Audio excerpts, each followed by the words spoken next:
Today we're in Dorset and I'm meeting with Simone. She's a Brazilian convert to Islam. I met her through a mutual friend of mine and I was completely intrigued by her story of change and sacrifice that she made to become Muslim, so I'm here to hear some of those stories.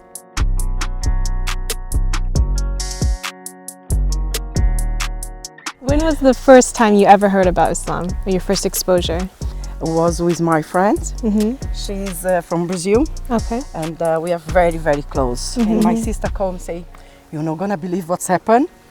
Vivi became a Muslim." And this was shock. Yeah. Because we didn't have any contact with Muslim. We didn't know any. After 1 month, was 11 September in America. Oh, wow. So I was all together and I was still in Brazil that Yeah. time. So when I come back and I call her and I say, "Did you see what they did?" You thought You know, it was a and Muslim thing to... Yeah. After I say all the bad things, I Yeah. say, "Now you tell me why Yeah. you did that yourself." And then she started to say the 5 pillars of Islam. When she say she believe in one God, I was like, okay, That's normal. it's normal, it's okay, I understand that. I was not looking, like I say, for Islam. I was looking for God. Yeah. In one part of the Bible say, you cannot love anyone more than God. God have to be first. And I always stop and I say, "I'm sorry, God, but I love my father, my mom, I love them first." My father have a little place in Minas, so we drive back to São Paulo and I say, "Now I know why I have to love God first." And he looked at me like, "Why?" I say, "Because of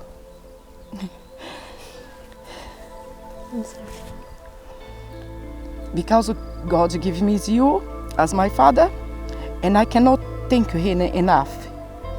I couldn't choose a better one. My father passed away. I'm so sorry. When I get there, I couldn't feel my belly. I press, I couldn't feel. So I say, I don't care. So I say, why God put so much love inside yourself? He puts so much love and take away? Which kind of God is that?" I went to bed like I didn't even want to look in my belly. And then I have a dream. My husband come with the baby and I say, "It's a boy or girl?" He says, "It's a boy." And because I didn't want to know if it's a boy or girl. Yeah. So in that dream he says, "It's a boy." And then I wake up and I say, "Oh my God, what I'm doing to my baby?" And then I come back like a mother again. I come back love again, and I come back all the feeling again. And then my belly started getting normal again. Really? It was very tense. You touch you, it's like a rock. Wow. And then after that, after I've had a dream, I slow down, and then I started hugging, talk to my belly, and it was fine. And then it was my boy. When born, it was my boy. Really? So then I start my process to study about religion. Every time I go to the church, I sit down, I say, "Please God, put your back life inside me, because I don't feel anymore." And I have my 2 kids now. Yeah. I have Rafael and Jasmine, and they need me. Few minutes later, I left. I feel empty. And I came home cry, and I say, "Why I don't feel?"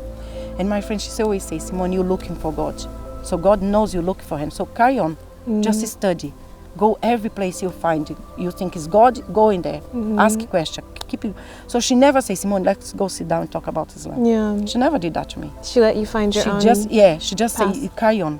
God knows you were looking for him." I call my friend, say, "Vivi, I'm coming to London." I went to talk to her. And then we sit down, and then she started to tell me about Islam and explained, and then she write for me how to pray. And all the way back I was thinking, "Oh, what I do?" You were like... Yeah, I say, "I'm gonna see." And then one day I put my head on the floor and I say, "Please God, guide me." Because I started like Islam. And you were still pushing back a And little I bit. was pushing, yeah. And I say, I started like Islam, and it's really scared me. So I just put my head on the floor. I started to cry, really cry. I say, "Please, just put your happiness in my heart again." And then we start talking. I say to her, "Okay, tomorrow." She say, "What tomorrow?" I say, "Tomorrow I do my shahada." Really? Just like that? Very quickly.